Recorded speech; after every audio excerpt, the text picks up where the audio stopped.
সেই হাসরের ময়দান কত ভয়ঙ্কর। বিজ্ঞানীরা বলে দুনিয়ার জমিন থেকে সূর্যের দূরত্ব হলো 9,30,00,000 মাইল দূরে। এরপরেও সূর্যের এত গরম, এত তাপ। চৈত্র মাসে রৌদ্র যখন প্রখর হয়ে যায়, একটা মানুষ খালি গায়ে খোলা ময়দানে 5টা মিনিট পর্যন্ত দাঁড়িয়ে থাকতে পারে না।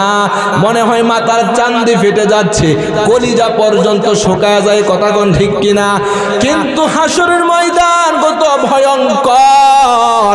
আল্লাহ তাআলা ওই হাসরের ময়দানের জন্য নতুন করে একটা সূর্য বানাবেন। এই সূর্যটা দুনিয়ার সূর্যের মতো হবে না রে ভাই। দুনিয়ার সূর্যের চাইতে আরো 70 গুণ পাওয়ার বেশি দিয়া একটা সূর্য বানাইয়া এই সূর্যটাকে হাসরের ময়দানে আল্লাহ তাআলা মানুষের মাথার মাত্র আধাত উপরে স্থাপন করে দিবে। এই সূর্যের গরমে জমিনটার মাটি থাকবে না, মাটি হয়ে যাবে তামা। সূর্যের গরমে মানুষের মগজগুলো টকবক টকবক করে বের হতে থাকবে। সমস্ত মানুষের কলিজা ফাটা, পিপাসা লাগবে রে ভাই। পিপাসার কারণে জিহ্বাটা কুকুরের মতো ঝুলতে থাকবে। পানি পানি বলে চিৎকারের আওয়াজ। মায়ার নবী ডাক দিয়ে বলেন, এমন একটা কঠিন অবস্থায়, যে অবস্থায় আমার সমস্ত উম্মতের কলিজা ফাটা, পিপাসা লাগবে, পানি পানি বলে চিৎকারের আওয়াজ। এমন একটা অবস্থায় আমি পয়গম্বর আমার উম্মতদেরকে নিজ হাতে হাউজে কাউসারের পানি পান করাবো। সুবহানাল্লাহ বলেন। ও ভেলুয়াতুলি এলাকার মুসলমান, ভালো করে বোঝা লাগবে।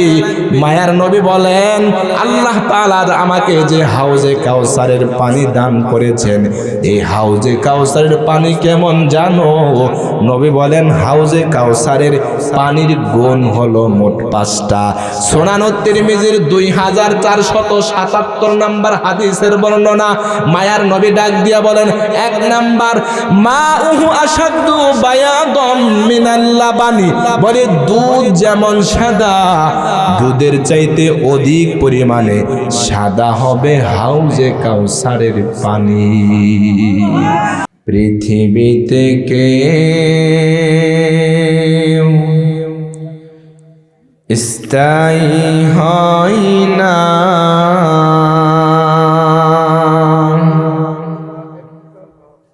হোক না সে ফিরাউন কিবা নমরুদ।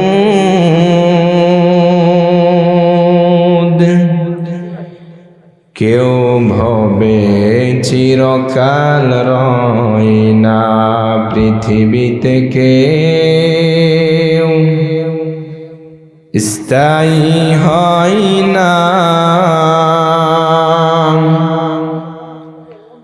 হোক না সে ফিরাউন কিবা নমরুদ।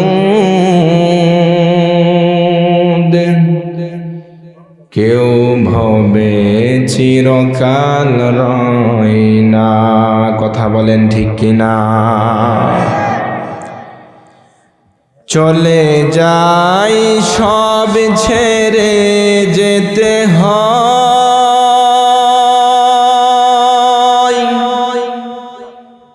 মৃত্যু মানে না কারো পরিচয়।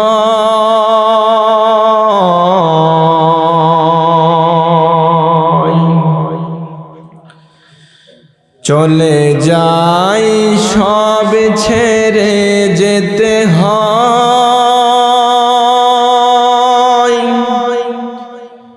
মৃত্যু মানে না কোনো পরিচয়।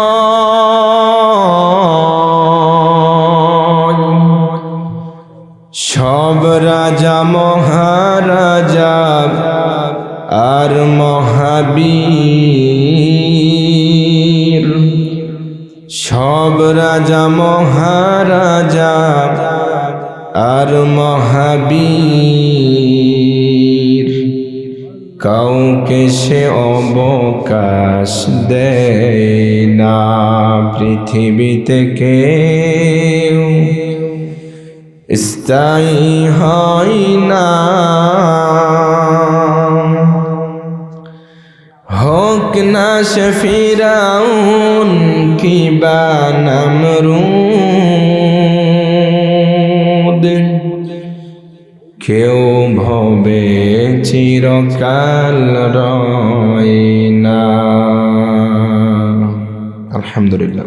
तकबीर में कलमा में नमाज़ों में अज़ामे, तकबीर में कलमा में नमाज़ों में अज़ामे, है नाम इलाही से मिला नाम मोहम्मद, है नाम इलाही से मिला नाम मोहम्मद। আল্লাহ তাআলা ডাক দিয়ে বলেন, পয়গম্বর আমি আল্লাহ দুনিয়ার জমিনে কিয়ামত পর্যন্ত আপনার প্রশংসা আর গুণগান টিকা রাখবো, কারণ আমি আল্লাহ আপনাকে কাউসার দান করেছি। জোরে কোন সুবহানাল্লাহ। আল্লাহ বলেন, ইন্না আ'তাইনাকাল কাউসার, ও পয়গম্বর নিশ্চয় আমি আপনাকে কাউসার দান করেছি।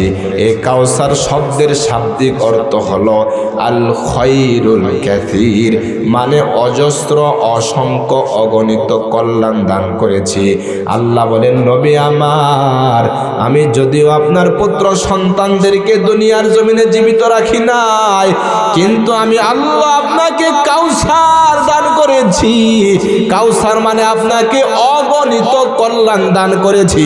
এই কাউসারের মাধ্যমে দুনিয়ার জমিনে আপনার সম্মান এবং গুণগান কিয়ামত পর্যন্ত টিকে থাকবে, এবং এই কাউসারের মাধ্যমে হাসরের ময়দানেও আপনাকে উন্নত মর্যাদা দান করা হবে। আমরা এবার জানবো এই কাউসার শব্দের ব্যাখ্যা কি। তাফসিরে কাবীরের মধ্যে আল্লামা ফখরুদ্দিন রাজি রাহমাতুল্লাহি আলাইহি এই কাউসার শব্দের ব্যাখ্যা লিখেছেন 15টা। তাফসিরে হক্কানির মধ্যে আল্লামা আব্দুল হক হক্কানি আদ-দেহলভী এই কাউসার শব্দের ব্যাখ্যা লিখেছেন 14টা। তাফসিরে বাহরে মুহিতের মধ্যে এই কাউসার শব্দের ব্যাখ্যা লেখা হয়েছে প্রায় 32টা। জোরে কোন সুবহানাল্লাহ। বক্স বন্ধ না, মাইককে দিকে দেওয়া আছে ঘোরানো, এখন তো আওয়াজ তো ঢেমেই ভাই, আমার তো গলা শেষ হয়ে চলে, মাইকের দিকে ঘোরাই দেন আর সাউন্ড বাড়ান। এই সবগুলো অর্থ তো এক এক করে বয়ান করা সম্ভব না, আমরা যেই কয়টা পারি ইনশাআল্লাহ আলোচনা করব। আল্লাহ তাআলা ডাক দিয়ে বলেন, নবী আমার আমি আপনাকে কাউসার দান করেছি। এ কাউসার শব্দের 1 নাম্বার অর্থ হলো হাউজে কাউসার। জোরে কোন সুবহানাল্লাহ। আল্লাহ বলেন, পয়গম্বর হাসরের ময়দানে অন্য কোন নবী রাসূলকে হাউজে কাউসারের মালিক বানানো হবে না, শুধুমাত্র আপনাকেই হাউজে কাউসারের মালিক বানায় দেওয়া হবে। নবী ডাক দিয়ে বলেন, উম্মতের দল, দুনিয়ার জমিনে মানুষ যেমন তার নিজের কূপ থেকে অন্য মানুষের উটগুলাকে তাড়ায়া দেয়, শুধুমাত্র নিজের কূপ থেকে নিজের উটগুলোকে পানি পান করায়, আমিও তেমনি ভাবে হাসরের ময়দানে আমার হাউজে কাউসারের পার থেকে অন্য নবীর উম্মতদেরকে তাড়িয়ে দিব। দুনিয়ার জমিনে যারা আমার উম্মত হবে, আমার উম্মতদেরকে একমাত্র হাউজে কাউসারের পানি পান করাবো। সাহাবায়ে কেরাম প্রশ্ন করেন, পয়গম্বর ওই হাসরের ময়দানে কোটি কোটি মানুষ থাকবে পয়গম্বর, এত মানুষের ভিড়ে আপনি আপনার উম্মতদেরকে কেমন করে চিনবেন? মায়ার নবী জবাব দেন, লাকুম সিমা লাইসাত লি আহাদিম মিনাল উমাম। নবী ডাক দিয়া বলেন, সাহাবায়ে কেরামের দল, হাসরের ময়দানে আমার উম্মত যারা হবে এদের কিছু চিহ্ন এবং আলামত থাকবে। এই চিহ্নগুলো অন্য নবীর উম্মতের মাঝে থাকবে না। নবী ডাক দিয়া বলেন, এই যে দুনিয়ার জমিনে শীতের রজনীতে ঠান্ডা পানি দিয়া আমার উম্মতেরা কষ্ট করে ওযু বানায়, হাসরের ময়দানে তাদের ওযুর অঙ্গগুলো নূরের কারণে ঝলমল করতে থাকবে। দেখে যা কুরআন মে আই মুহতারাম মুস্তফা কি উম্মতি খৈরুল উমাম। নবী ডাক দিয়ে বলেন, আমি আমার উম্মতের এই চিহ্নগুলো দেখে দেখে এদেরকে হাউজে কাউসারের পানি পান করাবো। হাউজে কাউসারের পানি তো আমাদেরকে হাসরের ময়দানে দেওয়া হবে রে ভাই। এজন্য হাউজে কাউসারের পানির বিবরণ শোনার আগে ছোট্ট একটা ভূমিকা বোঝা লাগবে। এই যে আজকে আমরা এই দুনিয়ার জমিনে বসা আছি, এই দুনিয়ার জমিনটা কিন্তু চিরদিন থাকবে না, কথা বলেন ঠিক কিনা? আল্লাহ তাআলা কিয়ামতের মাধ্যমে এই দুনিয়ার জমিনটাকে একদিন ধ্বংস করে দিবেন। ইসরাফিল আলাইহিস সালাম যখন দ্বিতীয়বার সিংহায় ফুৎকার দিবেন রে ভাই, সমস্ত মানুষ নারী আর পুরুষ সবাই নিজ নিজ কবরস্থান হতে উঠে দাঁড়াবে উলঙ্গ অবস্থায়। আম্মা জান আয়েশা রাদিয়াল্লাহু তাআলা আনহা বলেন, পয়গম্বর ওই যে হাসরের ময়দানে কোটি কোটি মানুষ থাকবে, এত মানুষের ভিড়ে নারী আর পুরুষ উলঙ্গ অবস্থায় দাঁড়াবে, লজ্জা লাগবে না নাকি? মায়ার নবী ডাক দিয়ে বলেন, আয়েশা ওই হাসরের ময়দান কত ভয়ঙ্কর তুমি তো জানো না। ওই ময়দানে মানুষগুলো আল্লাহ তাআলার ভয়ে, হিসাব দেওয়ার ভয়ে সব মানুষ যে উপর দিকে তাকাবে, এক তাকানোতেই 50,000 বছর চলে যাবে। মায়ার নবী ডাক দিয়ে বলেন, আয়েশা তুমি তো জানো না হাসরের ময়দানে মানুষগুলো এতটা ভীত সন্ত্রস্ত থাকবে, নিজের গায়ের মধ্যে কাপড় আছে কিনা এতটুকু হুঁশ পর্যন্ত থাকবে না, অন্য মানুষের দিকে তাকাবে তো দূরের কথা। ও ভেলুয়াতলী এলাকার মুসলমান যুবক সন্তান, সেই হাসরের ময়দান কত ভয়ঙ্কর। বিজ্ঞানীরা বলে দুনিয়ার জমিন থেকে সূর্যের দূরত্ব হলো 9,30,00,000 মাইল দূরে। এরপরেও সূর্যের এত গরম, এত তাপ, চৈত্র মাসে রৌদ্র যখন প্রখর হয়ে যায়, একটা মানুষ খালি গায়ে খোলা ময়দানে 5টা মিনিট পর্যন্ত দাঁড়িয়ে থাকতে পারে না, মনে হয় মাথার চান্দি ফেটে যাচ্ছে, কলিজা পর্যন্ত শুকায় যায়, কথা কোন ঠিক কিনা? কিন্তু হাসরের ময়দান কত ভয়ঙ্কর। আল্লাহ তাআলা ওই হাসরের ময়দানের জন্য নতুন করে একটা সূর্য বানাবেন। এই সূর্যটা দুনিয়ার সূর্যের মতো হবে না রে ভাই, দুনিয়ার সূর্যের চাইতে আরো 70 গুণ পাওয়ার বেশি দিয়া একটা সূর্য বানাইয়া এই সূর্যটাকে হাসরের ময়দানে আল্লাহ তাআলা মানুষের মাথার মাত্র আধাত উপরে স্থাপন করে দিবে। এই সূর্যের গরমে জমিনটার মাটি থাকবে না, মাটি হয়ে যাবে তামা। সূর্যের গরমে মানুষের মগজগুলো টকবক টকবক করে বের হতে থাকবে, সমস্ত মানুষের কলিজা ফাটা, পিপাসা লাগবে না ভাই। পিপাসার কারণে জিহ্বাটা কুকুরের মতো ঝুলতে থাকবে, পানি পানি বলে চিৎকারের আওয়াজ। মায়ার নবী ডাক দিয়ে বলেন, এমন একটা কঠিন অবস্থায়, যে অবস্থায় আমার সমস্ত উম্মতের কলিজা ফাটা, পিপাসা লাগবে, পানি পানি বলে চিৎকারের আওয়াজ, এমন একটা অবস্থায় আমি পয়গম্বর আমার উম্মতদেরকে নিজ হাতে হাউজে কাউসারের পানি পান করাবো। সুবহানাল্লাহ বলেন।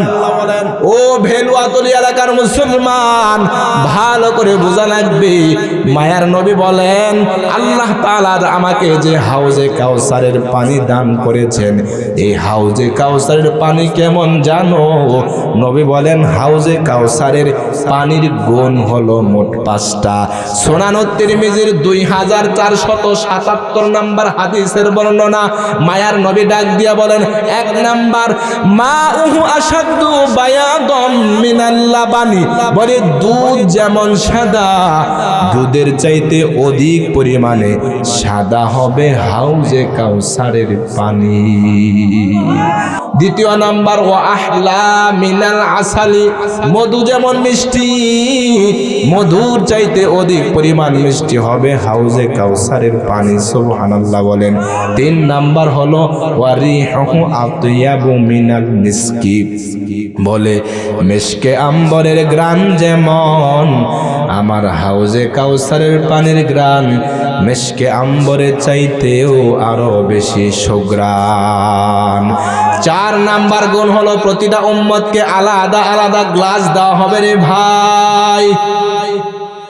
নবী ডাক দিয়া বলেন, ওয়া আকওয়াবুহু আদাদু নুজুমিস সামা, বলে আকাশের মধ্যে তারকারাজির সংখ্যা যত, আমার হাউজে কাউসারের পেয়ালার সংখ্যা হবে তত। জোরে কোন সুবহানাল্লাহ। 5 নাম্বার গুণটা ভালো করে বোঝা লাগবে। ও যুবক সন্তান, বৃদ্ধ বাবা, পর্দার আড়ালের আম্মা জানেরা, ওই যে হাসরের ময়দান কত ভয়ঙ্কর কঠিন এক অবস্থা, প্রতিটা মানুষের কলিজা ফাটা পিপাসা লাগবে রে ভাই, জিহ্বাটা ঝুলতে থাকবে, পানি পানি বলে চিৎকারের আওয়াজ দিতে থাকবে। মায়ার নবী বলেন, এমন একটা অবস্থায় আমার যেই উম্মত একবার আমি নবীর হাতে হাউজে কাউসারের পানি পান করতে পারবে, ওই উম্মতের জীবনে আর কোনো দিন পিপাসাই লাগবে না। সুতরাং কারা কারা চান ওই কঠিন ময়দানে নবীর হাতে হাউজে কাউসারের পানি পান করে অন্তর শীতল করতে, দুটো হাত তুলে আমার মাওলাকে দেখায় দেন। নারায়ে তাকবীর। আয় আল্লাহ, এই হাতগুলোকে তুমি কবুল করে নাও, জোরে কোন আমিন। কষ্ট হইতেছে আপনাদের? খারাপ লাগতেছে? মোনাজাত দিয়ে দিব নাকি আরো চলবে? কতক্ষণ? আরে সারা রাত পরে ফজর পড়তে হইব না? আল্লাহ আল্লাহ তাআলা আপনাদের জজবাকে কবুল করুক, আমিন। সারা রাত তো হবে না, তবে ইনশাআল্লাহ একটা পর্যায়ে গিয়ে শেষ করব। তাহলে এতক্ষণ পর্যন্ত আলোচনা দ্বারা আমরা কি বুঝতে পারলাম? আমাদের সবার হাসরের ময়দানে দাঁড়ানো লাগবে এবং প্রতিটা মানুষের কলিজা ফাটা পিপাসাও লাগবে, কথা কোন ঠিক কিনা? এবং এমন কঠিন অবস্থায় যে মানুষ নবীজির হাতে একবার হাউজে কাউসারের পানি পান করতে পারবে, জীবনে তার আর কোনোদিন পিপাসাই লাগবে না। সুবহানাল্লাহ বলেন। এবং আমরা সবাই চাই সেদিন নবীর হাতে হাউজে কাউসারের পানি পান করতে, কথা ঠিক? তবে আসল কথা হচ্ছে, এখন হচ্ছে মূল পয়েন্ট, আসল ওয়াজ, সবাই চাই নবী যেন সেদিন আমাদেরকে হাউজে কাউসারের পেয়ালা দান করে, নবীজির সুপারিশ লাভ করে আমরা যেন জান্নাতে যেতে পারি। কিন্তু আসল কথা হচ্ছে, সব উম্মত কিন্তু সেদিন হাউজে কাউসারের পানি পাবে না। একদল উম্মতকে মায়ার নবী ধমক দিয়া হাউজে কাউসারের পার থেকে তাড়িয়ে দিবে। এরা কারা? এদের কি পরিচয় জানার দরকার আছে না নাই?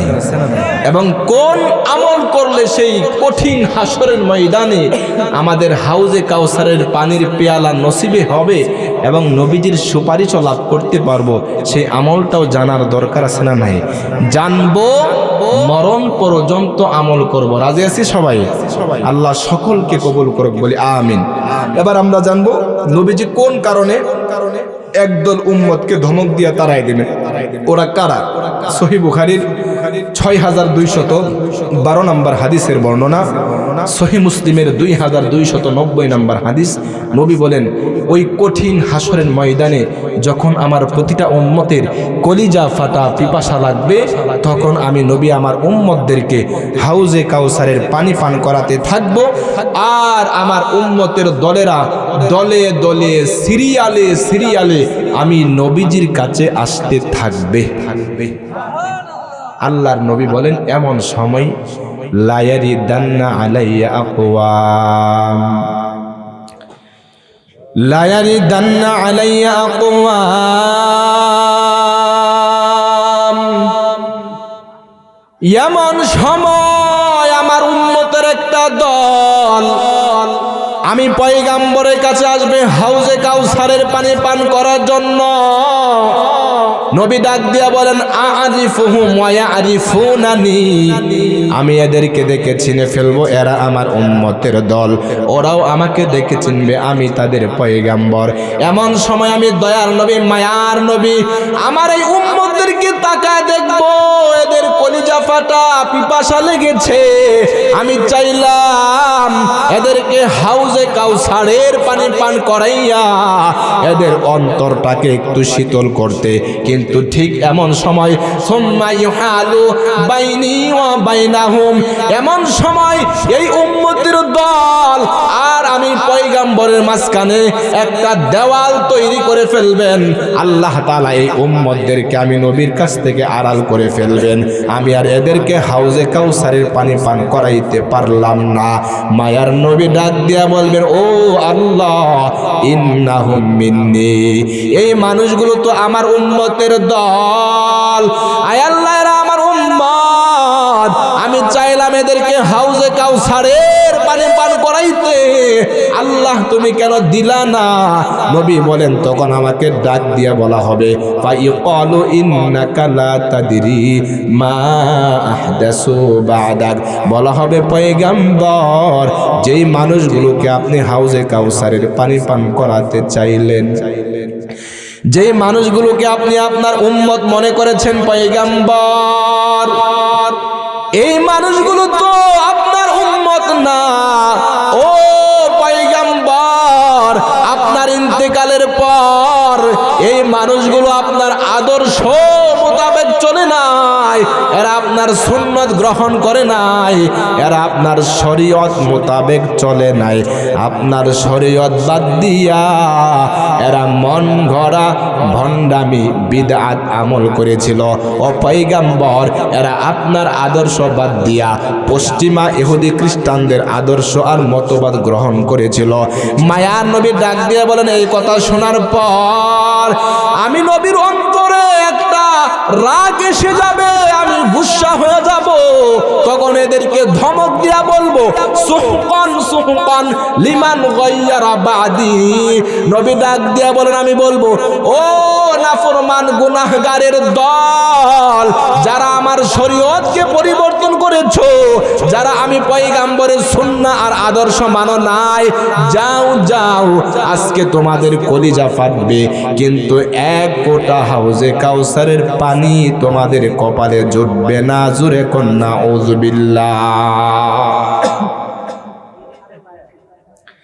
ভাইরা আমার, তাহলে আমরা এতক্ষণের আলোচনা দ্বারা জানতে পারলাম, যারা পয়গাম্বরের আদর্শ গ্রহণ করবে না রে ভাই, পয়গাম্বরের সুন্নত মোতাবেক যারা চলবে না, যারা নবীজির শরীয়ত মোতাবেক চলবে না, ওই মানুষগুলো দুনিয়াতে যতই উম্মত দাবি করো, কিন্তু হাসরের ময়দানে আল্লাহর নবী এদেরকে ধমক দিয়া তাড়িয়ে দিবেন, হাউজে কাউসারের পানি দিবে না। কথা কোন ঠিক কিনা?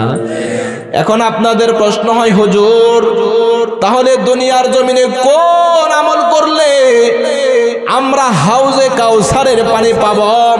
কারণ আমাদেরকেও তো হাসরের ময়দানে দাঁড়ানো লাগবে, আমাদেরও তো কলিজা ফাটা পিপাসা লাগবে। কি আমল করলে হাউজে কাউসারের পানি পাওয়া যায়? আমি বলবো, যারা দুনিয়ার জমিনে আল্লাহর নবীর খাঁটি উম্মত হতে পারবে, ওই মানুষগুলোকেই একমাত্র আল্লাহর নবী হাউজে কাউসারের পানি পান করাবেন, সুপারিশ করে জান্নাতে ঢুকাইয়া দিবেন। এখন আপনাদের আবার প্রশ্ন হয়, খাঁটি উম্মত কাকে বলে, তাদের কি পরিচয়? আমাদেরকে হাটহাজারী মাদ্রাসায় আমাদের উস্তাদ জি শিক্ষা দিয়েছেন, যে মানে সুন্নত সে নবীর উম্মত। কথা কোন ঠিক কিনা? যে মানে সুন্নত সে নবীর উম্মত, আর যে মানুষ সুন্নত মানবে না সে তো নবীর উম্মত হতে পারে না। কথা বলেন ঠিক কিনা?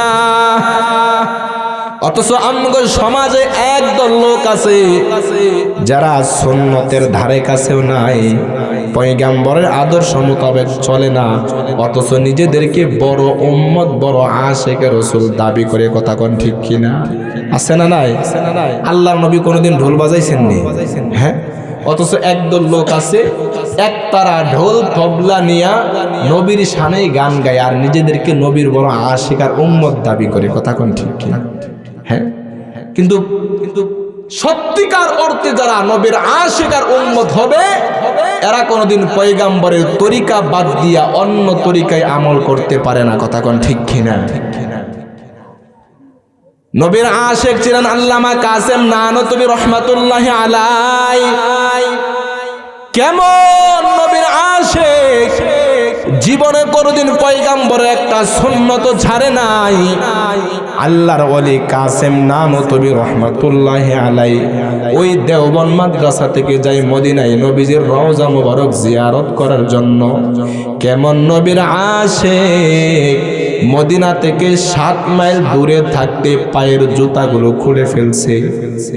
মদিনার রাস্তায় তখন ছোট ছোট পাথর, কঙ্কর, এই ধারালো পাথরের আঘাতে কাসেম নানতুবির পা ফেটে গিয়া রক্ত বের হয়। রক্ত বের হয়ে পা রঞ্জিত হয়ে যাচ্ছে। সফর সাথীরা বলে, হুজুর আপনি কেন জুতা খুলে ফেলেছেন? আপনার পা থেকে তো রক্ত বের হচ্ছে। কাসেম নানতুবি ডাক দিয়ে বলে, ও আমার সাথীরা, তোমরা তো জানো না, হতে পারে 1400 বছর আগে এই জমিনে আমার মায়ার নবীর কদম মোবারক পড়েছে, আর যেই জমিনে আমার নবীর কদম পড়েছে ওই জমিনে আমি আমার নাপাক জুতা দিয়া হাঁটতে পারি না। সুবহানাল্লাহ বলে। কেমন নবীর আশিক রে ভাই। এই কাসেম নানতুবি মদিনায় যাওয়ার পর মদিনার অলিতে গলিতে দৌড়ায় আর মনের দুঃখে কবিতা গায়। আই মদিনা হাজারো বার তুझ पर आई मदीना मैं फिदा होता के बस चलता तुमर करभी ना तुझसे मैं जुदा होता के बस चलता तुमर करभी ना तुझसे मैं जुदा होता। কাসেম নানতুবি মায়ার নবীর প্রেমে পড়িয়া মদিনার গান গায়, বলে, ও মদিনা রে, আমি তোমার উপর আমার জীবনটা 1000 বার উৎসর্গ করেছি, কারণ তোমার জমিনে আমার মায়ার নবী শুয়ে আছে। ও মদিনা, আমি যদি পারতাম জীবনটা দিয়াও হলে কোনোদিন তোমার থেকে আলাদা হইতাম না। মদিনা যাইতে পারলাম না, মদিনা দেখতে পারলাম না, মদিনা যাইতে পারলাম না, মদিনা দেখতে পারলাম না। আমি অসহায় তাই এত দূরে রই, আমি অসহায় তাই এত দূরে রই, শুধু সালাম জানাই মদিনা যাইতে পারলাম না, মদিনা দেখতে পারলাম না। মদিনা নাম কত মধু,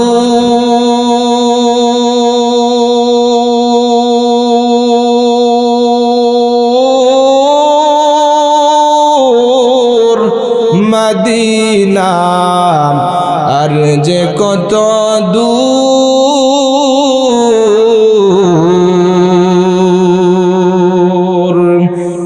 মদিনা নাম কত মধু,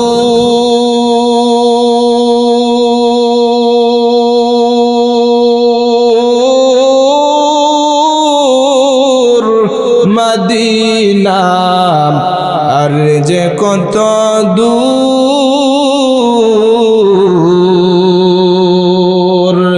সেই মদিনার পথের ধুলি আমি সেই মদিনার পথের ধুলি আমি পারলাম না মদিনা যাইতে পারলাম না মদিনা দেখতে পারলাম না মদিনা যাইতে পারলাম না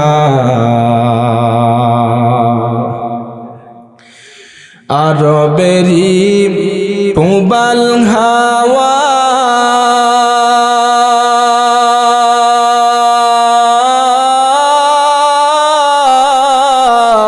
পশ্চিমে করেছো ধাওয়া আরবেরি পুবাল হাওয়া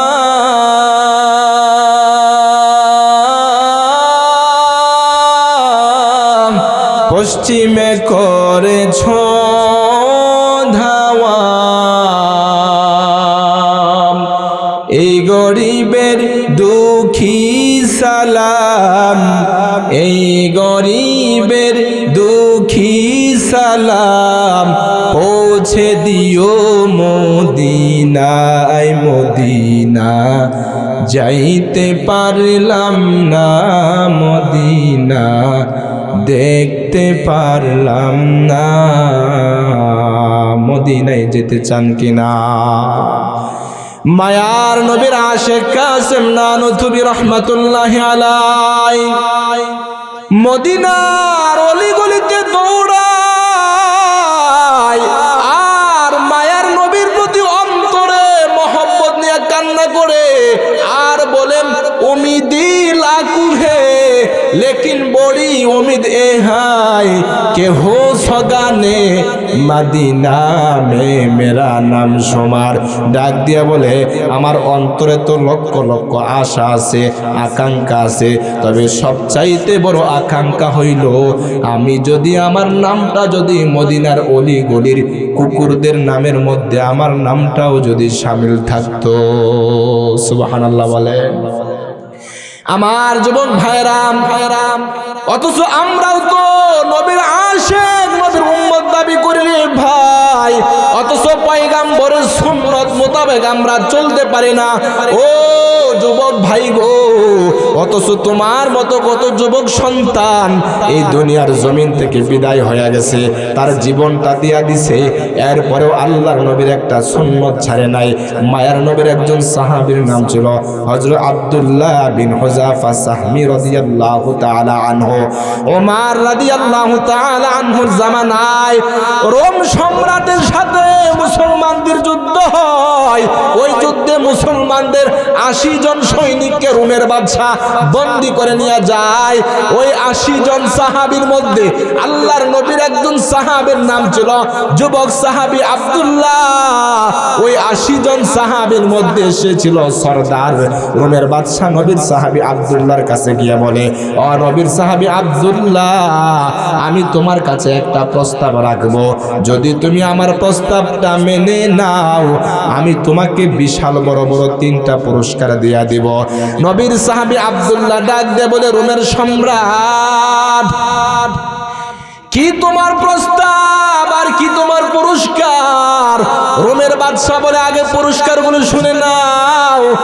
এক নাম্বার পুরস্কার হলো আমি তোমাকে এই জেলখানা থেকে মুক্ত করিয়া দিব দ্বিতীয় নাম্বার পুরস্কার এই যে আমার বিশাল বড় রোম সাম্রাজ্য বর্তমানে আমেরিকা এবং রাশিয়া যেমন পরাশক্তি সুপার পাওয়ার সবচাইতে বড় রাষ্ট্র ওই জামানায় রোম আর পারস্য ছিল সবচাইতে বড় সাম্রাজ্য রোমের বাদশা ডাক দিয়ে বলে নবীর সাহাবী আব্দুল্লাহ যদি তুমি আমার প্রস্তাব না মেনে নাও আমার এই বিশাল রোম সাম্রাজ্যের অর্ধেক অংশের বাদশা আমি তোমাকে বানায়া দিব 3 নাম্বার পুরস্কার হলো আমার সুন্দরী একটা রাজকন্যা আছে যদি তুমি আমার প্রস্তাবটা মেনে নাও তাহলে ওই সুন্দরী রাজকন্যাকে আমি তোমার কাছে বিবাহ দিয়া দিব তাহলে আরেকটু ভালো করে শুনে নেন পুরস্কারগুলো কত বড় বড় 1 নাম্বার পুরস্কার ছিল জেলখানা থেকে মুক্তি দ্বিতীয় নাম্বার মুক্তির পর পরে বাদশা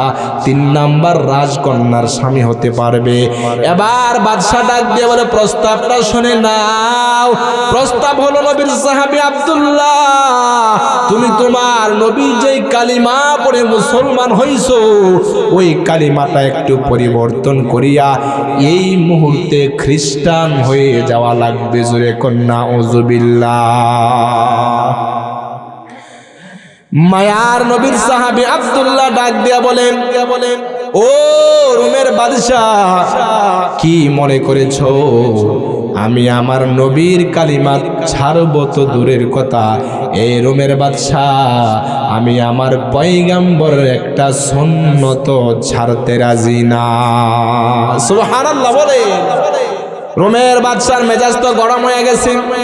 জল্লাদকে ডাক দিয়ে বলে, জল্লাদ এই নবীর সাহাবীকে 3 দিন পর্যন্ত বন্দী রাখবা, তার খাবারগুলো বন্ধ রাখবা। এবার জল্লাদ 3 দিন পর্যন্ত খাবার বন্ধ রাখছে, বন্দী করে রাখছে। 3 দিন পর রোমের সম্রাট আবার গিয়ে বলে, আব্দুল্লাহ প্রস্তাবটা মেনে নাও, আমি তোমাকে পুরস্কারগুলো দিয়ে দিব। রোমের সম্রাটকে ধমক দিয়ে বলে, আরে রোমের কুকুর, তুমি কি মনে করছো আমি আমার জীবন দিতে রাজি, এরপরে নবীর একটা সুন্নত ছাড়তে রাজি না। তুকু যাও সুন্নতে আহমদ কুজা বা মুহাম্মদ কইবু আদিন সে তোরা কার শৈতা মিকুনি নামত ওয়ালি বর ওলি নসতে লানত বর ওলি মান আহাব্বা সুন্নতি কওলে রসুল মজদায়ে কানা মাই হাম কুন কবুল। রোমের বাদশার মেজাজ তো ডাবল গরম হয়ে গেছে। এবার জল্লাদকে ডাক দিয়ে বলে, জল্লাদ এই নবীর সাহাবী আব্দুল্লাহকে উল্টাভাবে লটকাইয়া তুমি তোমার লাঠি দ্বারা ইচ্ছে মতো তাকে পিটাইতে থাকো, খাবার বন্ধ রাখো, রিমান্ডে দিয়া দিছে। নবীর উম্মতের দল নবীর সাহাবী আব্দুল্লাহকে উল্টোভাবে লটকাইয়া রোমের জল্লাদ ইচ্ছে মতো পিটাইতেছে। একদিকে তো পেটের মধ্যে খাবার নাই, আর একদিকে লাঠি দিয়ে পিটানো হচ্ছে। গোশত আর হাড্ডিগুলো এক হয়ে গেছে, জবান দিয়ে কথাও বের হয় না, মুমূর্ষ অবস্থা, পেটে কোনো খাবার নাই। এমন সময় রোমের বাদশার অন্তরে তার মাথার মধ্যে একটা শয়তানি চিন্তা আসলো। জল্লাদকে ডাক দিয়ে বলে, ও জল্লাদ এবার ওই নবীর সাহাবীর সামনে হারাম কিছু খাবার নিয়ে যাও। বলে শুকরের গোশত আর মদ তার সামনে নিয়ে যাও। এই খাবারগুলো খাওয়ার পর ইচ্ছাকৃতভাবে সে তার ঈমানটা ছেড়ে দিবে। জোরে কন্যা নাউযুবিল্লাহ। ভাইয়েরা আমার, অথচ আমাদের ঈমানের কি অবস্থা? সামান্য দুনিয়াবি স্বার্থের জন্য আমরা আমাদের ঈমানটা নষ্ট করে দেই, একটু পরোয়া করি না। কথা বলেন ঠিক কিনা? কিন্তু মায়ার নবীর সাহাবী আব্দুল্লাহ, নবীজির প্রতি তার কি পরিমাণে মায়া আর মহব্বত ছিল। এবার রোমের জল্লাদ শুকরের গোশত আর মদ নিয়ে নবীর সাহাবীর সামনে রেখেছে। নবীর সাহাবী আব্দুল্লাহ এই খাবারগুলোর দিকে তাকাইয়া চোখের পানি ছেড়ে দিয়ে কান্না করে আর বলে, ও রোমের জল্লাদ, কি মনে করেছো আজকে এই মুহূর্তে তোমাদের এই খাবারগুলো আমার জন্য খাওয়া জায়েজ? কারণ কোন মানুষের অবস্থা যদি এমন হয়, তার সামনে যদি হালাল খাবার না থাকে, আর খাবার না খেলে যদি তার মরণ হয়ে যাবে, এতটুকু অবস্থা হয়ে যায়, তাহলে জীবন বাঁচানোর জন্য সামান্য পরিমাণ হারাম খাবার তার জন্য খাওয়া জায়েজ। নবীর সাহাবী আব্দুল্লাহ ডাক দে বলে, রোমের জল্লাদ, কি মনে করেছো এই মুহূর্তে তোমাদের এই খাবারগুলো আমার জন্য খাওয়া জায়েজ? কিন্তু আমি খাবো না, কারণ এই মুহূর্তে খাবার যদি খাই, ইতিহাসের পাতায় লেখা হয়ে যাবে উম্মতে মুহাম্মদী বিপদে পড়লে তাদের নবীকে ভুলে যায়, উম্মতে মুহাম্মদী মুসিবতের মধ্যে পড়লে তাদের নবীর আদর্শ থেকে দূরে সরে যায়। ও রোমের কুকুরের দল, ভালো করে শুনে নাও, এই মুহূর্তে আমার জীবনটাও যদি চলে যায়, এরপরে আমি আমার নবীর একটা সুন্নতে মুস্তাহাব ছাড়তে রাজি না। ভাইরা আমার, তারাই ছিল নবীদের আশিক। অথচ আমাদের অবস্থা কত শোচনীয়, আমাদের কত অধঃপতন। আজকে মুসলমান যুবক সন্তানদের চেহারার দিকে তাকাইলে অন্তরে বড় কষ্ট হয়। কারণ মুসলমানের যুবক সন্তানেরা মদিনাওয়ালা নবীর সুন্নত মোতাবেক চলতে পারে না, মায়ের নবীর তরিকায় চলতে পারে না, নবীজির সুন্নতের রঙে রঙিন হইতে পারে না। মুসলমানের যুবক সন্তান সে চুল কাটে মেসি আর নেইমারের চুলের তরিকা। কথা কোন ঠিক কিনা? মুসলমানের যুবক সন্তান সে পোশাক পরিধান করে মেসি নেইমারের পোশাকের তরিকায়। ও আমার যুবক ভাই, কেন তুমি পারবা না? তুমি তো মুসলমানের সন্তান, তুমি তো পয়গাম্বরের উম্মত, তুমিও তো চাও হাসরের ময়দানে আল্লাহর নবীর হাতে হাউজে কাউসারের পানি পান করতে, পয়গাম্বরের সুপারিশ লাভ করিয়া তুমিও তো জান্নাতে যাইতে চাও। ওরে আমার যুবক ভাই, দুনিয়াতে যাদের আদর্শ তোমার কাছে ভালো লাগে, যাদের কালচার সংস্কৃতি তোমার কাছে ভালো লাগে রে ভাই, এরা তো দুনিয়াতেই তোমাকে চিনে না, হাসরের ময়দানে তো তোমাকে চিনবে না। ও আমার যুবক ভাই, আল্লাহর নবী হাদিসের মধ্যে বলেছেন, আল মারউ মা'a মান আহাব্বা, দুনিয়াতে যে যাকে ভালোবাসে তার হাসর হবে তার সাথে। কথা কোন ঠিক কিনা? দুনিয়াতে তুমি যার আদর্শ মোতাবেক চলো, যার চাল চলন, যার আদর্শ তোমার কাছে ভালো লাগে রে ভাই, তোমার হাসর কিন্তু হবে তার সাথে। আল্লাহর ওলি জালালউদ্দিন রুমি রাহমাতুল্লাহি আলাইহি মাআরিফে মুসনবির মধ্যে চমৎকার একটা উপমা দিয়েছেন। এই উপমাটা দিয়ে আমার আলোচনা শেষ করে দেব, ভালো করে খেয়াল করেন। একটা ইঁদুর চলতে চলতে পুকুর পাড়ে গিয়ে একটা ব্যাঙের সঙ্গে সাক্ষাৎ হয়ে গেছে। এবার ব্যাঙ আর ইঁদুর দুইজনের মধ্যে কথা চলতেছে, বন্ধুত্ব হয়ে গেছে।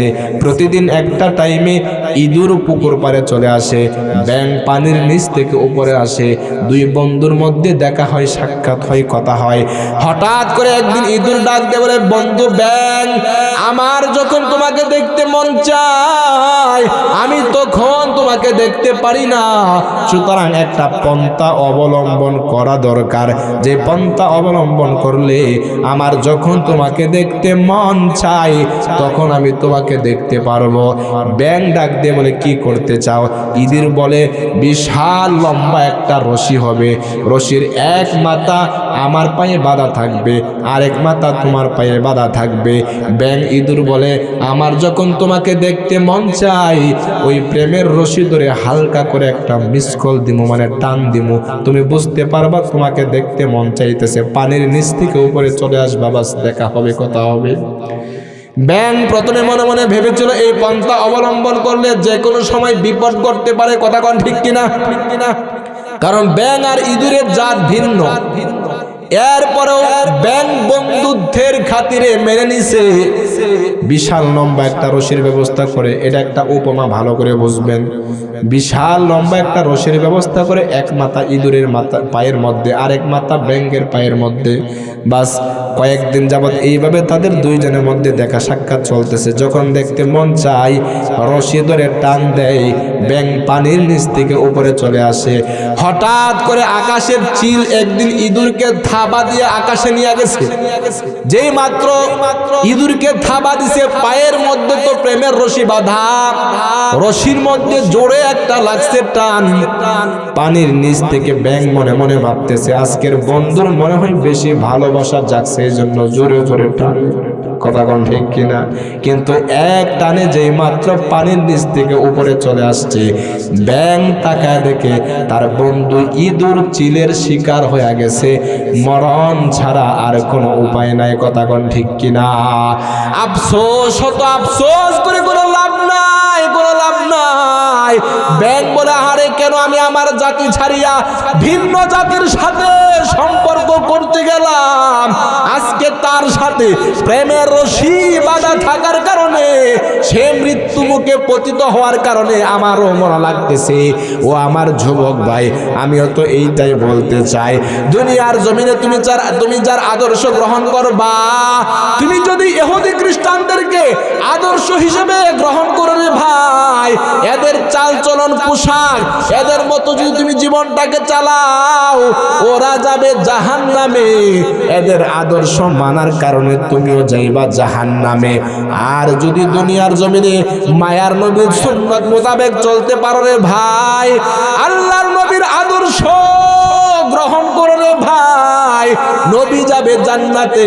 নবীর সাথে সুন্নতের একটা বন্ধন থাকার কারণে তুমিও যাইবা জান্নাতে।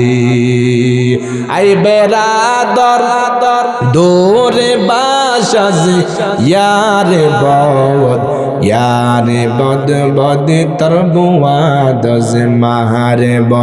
মারে বদ তন হাতরা বর জানাত यारे बद बर जान ईमानत जनाद यारे बद आम रद तुरा सोए जहीम यार नेकू गिरे ताया बिनाई।